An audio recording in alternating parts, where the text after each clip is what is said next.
কালকে কিন্তু আমরা পালিয়ে যাব, তুমি রেডি হয়ে চলে এসো। কালকে যখন তুমি ওকে ফোন করেছিলে আমি ওর পাশেই ছিলাম। আজকে ওর পড়াশোনার দায়িত্ব, খাওয়া পড়ার দায়িত্ব ওর বাবা মা পালন করছে।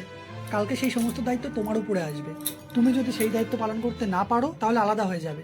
তুমি ওকে কতটা ভালোবাসো সেটা ইম্পর্টেন্ট না, ওকে বিয়ে করার পর কতটা ভালো রাখতে পারবে সেটা ইম্পর্টেন্ট। আর সেটা করতে গেলে তোমার নিজের পায়ের তলার মাটি শক্ত করতে হবে। আজকে তুমি সবে এইচএস দিয়েছো, ও এইচএস দিয়েছে, কত বড় হয়েছো। এখন যদি তোমরা পালিয়ে গিয়ে বিয়ে করে সংসার করো তাহলে কেরিয়ারের জন্য সময়টা দেবে কি করে? কলেজ কমপ্লিট করো, নিজের কেরিয়ারে ফোকাস করো, যোগ্য তৈরি হও। তখন দেখবে কোনো বাবা মাই ভালোবাসার বিরুদ্ধে যাবে না। কিন্তু তোমরা এই বয়সে এইভাবে চলে যাও, বাবা মা জানে তোমরা ভালো থাকবে না, তাই তো মেনে নেয় না। আজকে তোমরা পালিয়ে গিয়ে বিয়ে করলে আজকে ভালো লাগবে, কিন্তু এরপরে ভবিষ্যতে দিনের পর দিন যখন সংসারের চাপটা চলে আসবে তখন ভালোবাসাটা হারিয়ে যাবে। তখন ওর প্রতি ভালো লাগাটা, ভালোবাসাটা কমে যাবে। তখন তোমাদের মধ্যে অশান্তি তৈরি হবে, নিজের কেরিয়ারে ফোকাস করতে পারবে না। তখন ভাববে যদি একটু নিজেকে দাঁড় করাতাম হয়তো লাইফটা অনেক ভালো হতে পারত।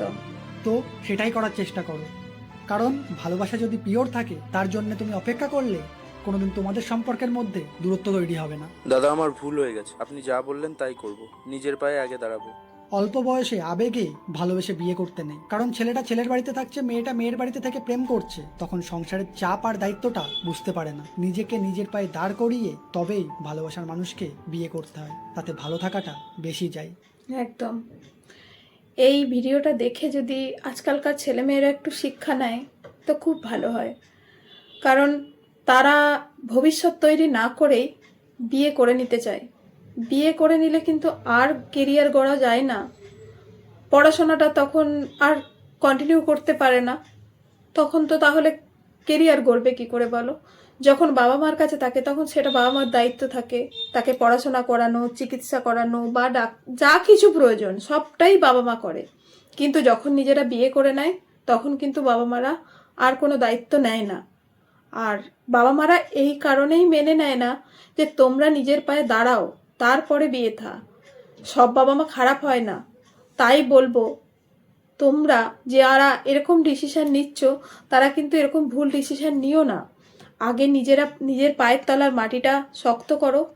আবেগে কিন্তু অনেক কিছু হয়, আবেগ যখন বিবেকের সাথে মিশে যাবে তখন কিন্তু তোমার সেই ভালোবাসাটা আর থাকবে না। কথাতেই তো আছে, যখন যখন আসে অভাব তখন ভালোবাসা জানলা দিয়ে পালিয়ে যায়। কিন্তু সব ক্ষেত্রে হয় না, অনেকেই দুজন দুজনের পাশে থেকে আবার এগিয়ে চলে, তবে সব কিছু কিছু ক্ষেত্রে তো হয়। তবে তাই বলবো আগে কেরিয়ারটা গড়ে নাও না, তাহলে তারপরে নয় বিয়ে করার কথা চিন্তা ভাবনা করো বা একটা সম্পর্কে পরিপূর্ণতা দিও। পরিপূর্ণ তো তখনই যখন দুজন দুজনের পাশে দাঁড়াতে পারবে। যদি না পড়াশোনা করো, ছোট বয়সে অল্প বয়সে যদি বিয়ে করে ফেলো তাহলে তো আর তোমাদের পড়াশোনাটা করা হলো না, কেরিয়ার গড়বে কি করে? তাই বলবো পড়াশোনাটা কন্টিনিউ করো, সারা জীবন থেকে গেল, সম্পর্ক যদি সত্যি হয় সেটা কিন্তু থেকেই যাবে। কেমন লাগলো ভিডিওটা অবশ্যই কমেন্ট করো কিন্তু। আর সবাই এই ভিডিওটা দেখে আজকালকার ছেলেমেয়েরা একটু শিক্ষা নিও।